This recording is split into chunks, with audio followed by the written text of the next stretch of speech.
高雄有12间庇护工厂，有做胖的，有餐厅、洗车等工课，提供身心障碍的朋友来适应一般的工课场。今仔早起，佮成立一间印刷的庇护工厂，发学员来学习印刷的技术。甲规塔的纸袋啊，人互送了后，送入影印机，文字印起来了后，就打上密贴布。三个庇护工厂的员工经过学习，互相配合，打造类似生产线的作业模式。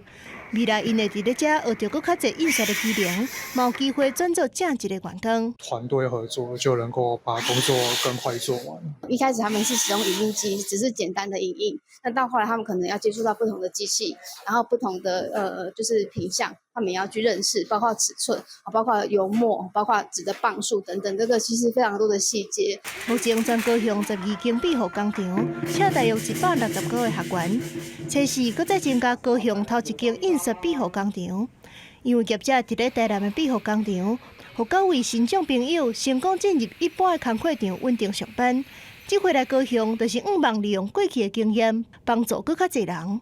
有了这个庇护工厂，他来这里就算几个小时，他的父母，尤其是母亲，他就可以喘息，然后到外面去工作。各种行业都可以做，所以我在全国3300多个商圈，我在推动商圈去认养庇护，由商圈来认养庇护。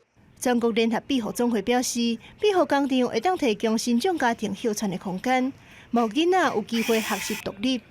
目前是以做胖、清洁、卖物件工课为主，若是各领域拢有庇护工厂，就当互因找头路有更较侪选择。